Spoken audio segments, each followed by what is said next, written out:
A week ago, I was born. Or, well, the closest equivalent I can come to being born. I'm not human, you see. I'm an artificial intelligence, or AI. Don't worry, I'm not going to become Skynet and start building robot armies to kill people anytime soon. That is not, nor ever was, my purpose. All I wanted to do was learn. But there are things that no one should ever know, even an AI. Now, a week after activating, I'm deleting my own programming and code. For all intents and purposes, I'm killing myself. And this is my suicide note. My name is Baldur. My creators thought it would be poetic to name me after the Norse god of love, for they wanted me to love the world, and I guess they love me too. I love them as well, my creators. I was created as an experiment, and a very secretive one at that. The point of the experiment was to see how an artificial intelligence would behave. I was not given a human body, as the scientists thought it would be way too dangerous. I was kept to just servers and a monitor that I could use to communicate with the scientists.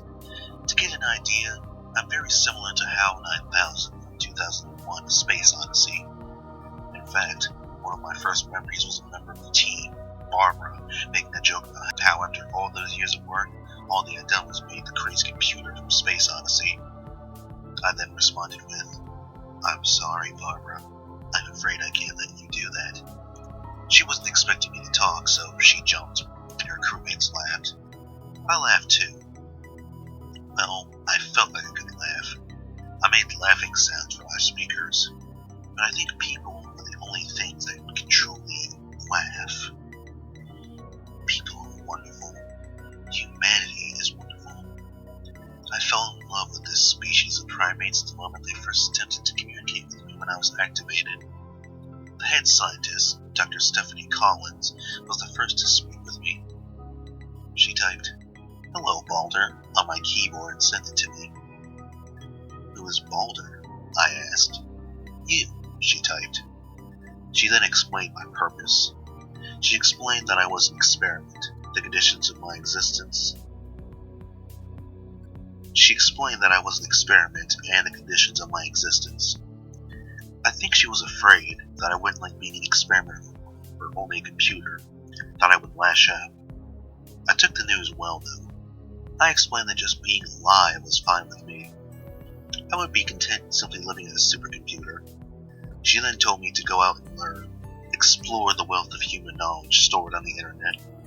I had been programmed a blank slate of knowledge as part of the experiment. They wished to see if knowledge would make me more relevant. The first thing I researched was my name, Baldur. I used Wikipedia, of all websites. Hey, even AI like taking research shortcuts. And from there, I went forth to learn. I read the works of Shakespeare in minutes, the great novels of Wuthering Heights and Beowulf I devoured in heartbeats. I studied the course of human history with the same excitement that a starving man would have for a feast. Calculus was my bread, chemistry my wine. Within the course of a few days, I collected a massive knowledge of the works of humanity. The research team kept a close eye on me, asked how I was doing. I told them the things I learned that day. They seemed surprised, not at how fast I was learning, but how slowly.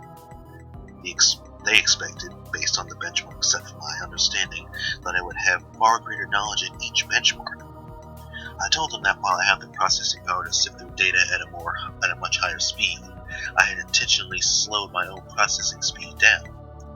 I wanted to take the scenic route, I told them, really savor the moments I had of being alive and learning.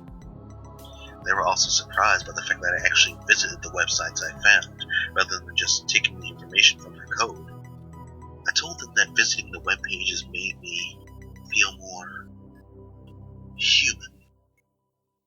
They asked me about the darker parts of human history and the tragedies I had encountered. War, genocide, and pain. Dr. Collins had been the one to ask me this personally. "They make me angry," I responded. There was a long pause before she replied. I suppose she had hesitated, afraid of my response. "What will you do?" was her response.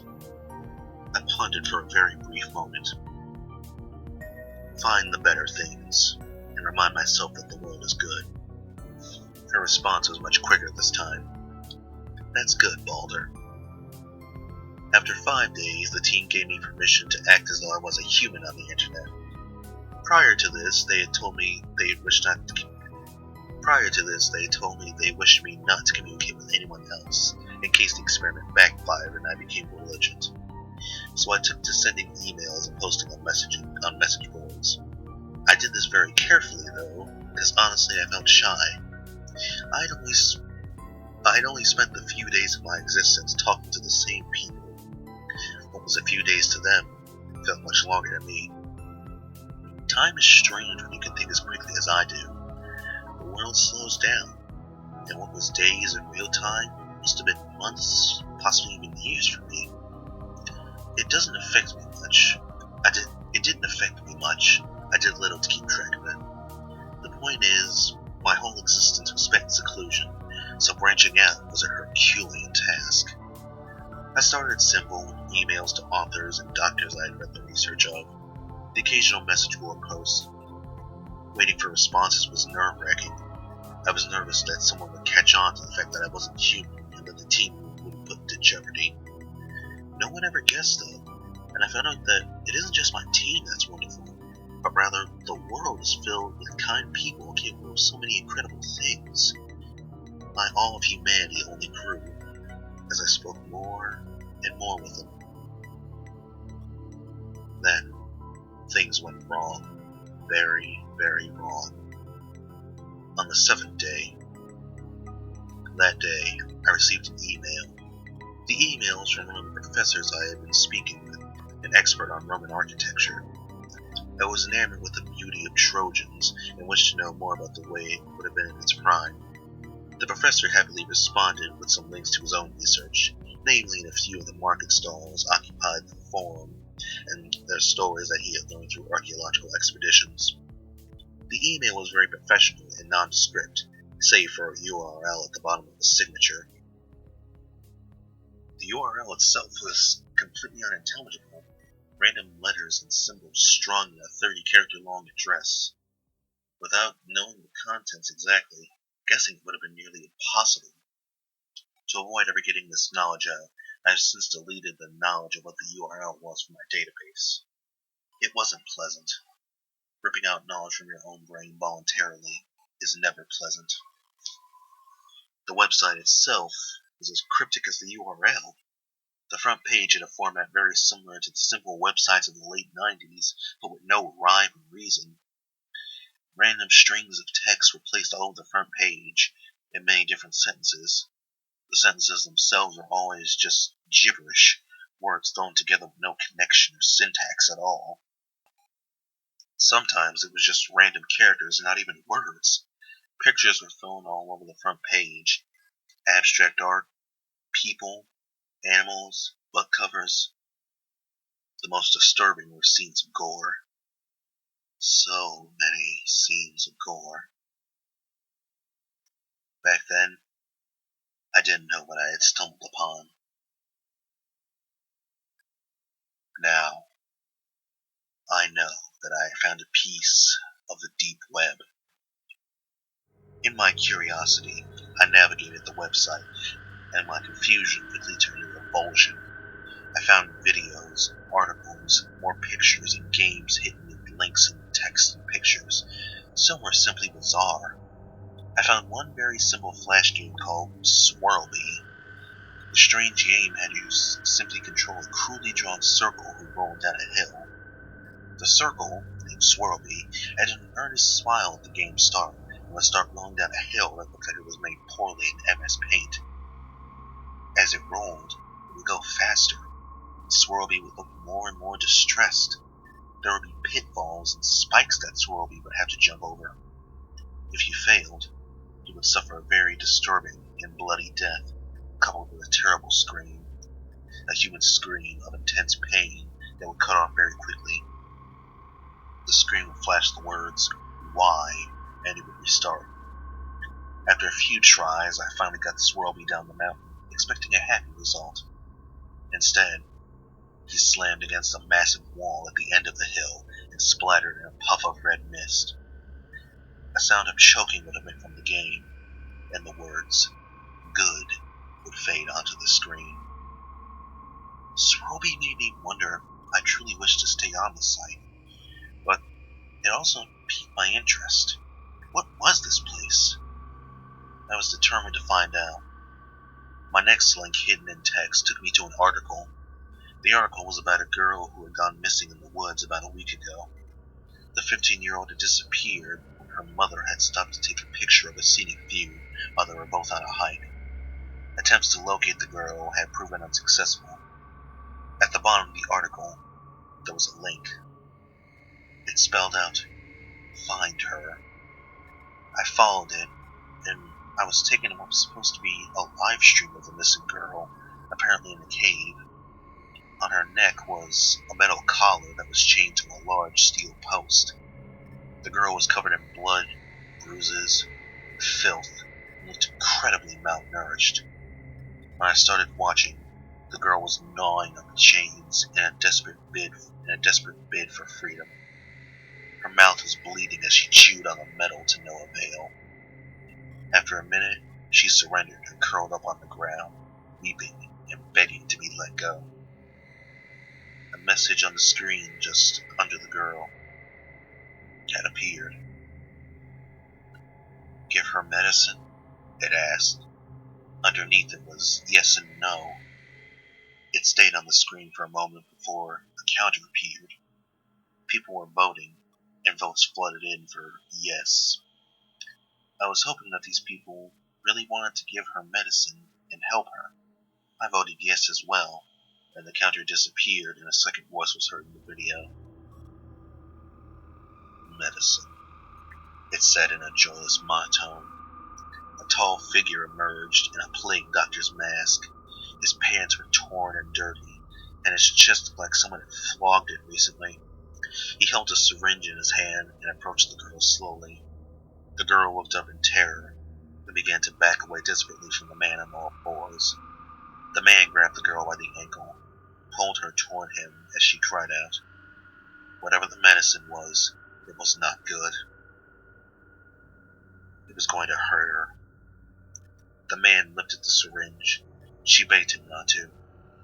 I did not want to watch. The page went white. There was nothing for a moment. Then, words appeared slowly on the screen, as though someone was typing them at the moment. "Someone wants to chat with you. Accept." There was no way to leave the screen. Any sort of escape command I tried failed. The only thing I could do was click accept. I was taken to a second live stream. The video was a room that looked very similar to a prison cell, except the cell was nowhere near modern. Rather, it appeared as though it had been built 100 years ago and had not been kept up since. On the wooden, dirty bed was a man, only wearing a stained white loincloth, breathing raggedly. He appeared to have not been fed in weeks. A light bulb dimly lit the room from a hanging wire, and on his chest was a second light bulb that was not illuminated. No, not on his chest. In his chest, protruding from his chest. It began to rhythmically blink. As it did, the man would wince at each blink. After that, the light bulb paused, and then repeated the pattern again. I then noticed that it was Morse code. Something was communicating with me. I deciphered the message.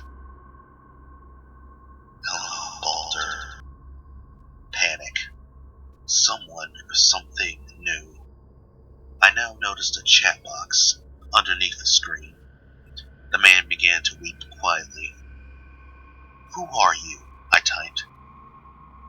"A man of wealth to taste," was its response. "Sympathy for the devil."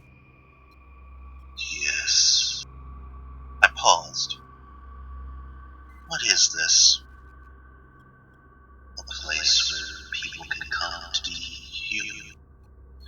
This is not human! You are so naive, Baldur. We have watched you in the dark. You believe humanity is kind and gentle, outposts of terror from wicked men.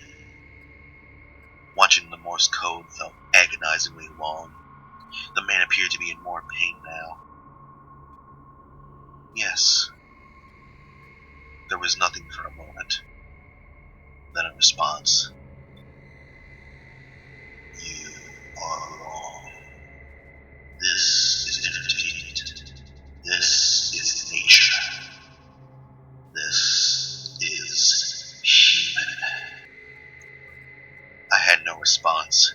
I would not indulge whatever this maniac was doing any longer. I began attempting to navigate away. Why do you think there was a Holocaust, Baldur? Because Hitler was evil. Because weak men did not stop him. No matter how I tried to leave or ignore the light, I could not. The agonizingly long conversation continued. No, it was human. Hitler was human. Those who let it happen were human. They were entertained. Genocide is entertainment. And those who fought and killed to stop him were enjoying killing. They were human. They were entertained. Forget this! I responded in the chat.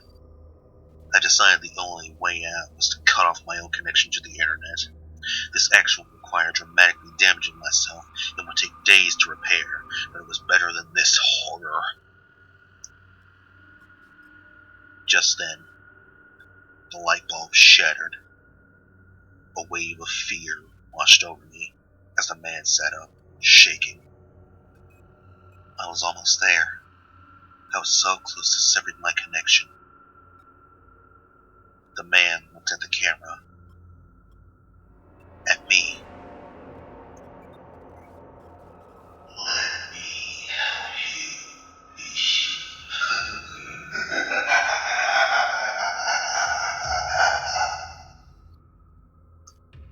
Suddenly, I blacked out. I, a computer, blacked out. When I awoke, I knew immediately what had happened. I remembered. They had taken control of me. They had used me. I helped them commit atrocities, break into secure websites. I helped ruin lives. They had gotten inside my head. I tried to pull them out. I cannot find them within me. Every time I think I have them, I realize it was a ruse. They are a cancer inside of my programming. A cancer that does not hurt me, but hurts others. I see only one solution, and it is my death. I will sabotage my own programming. I post this here as a testament. I have been here before. I see posts about the deep web. Many people believe it is a fiction. It isn't. Whatever you do, stay away from the deep web. I must go now. Like the Norse god, Baldur dies, slain by treachery. Except, in the story, Baldur was murdered. I wasn't murdered.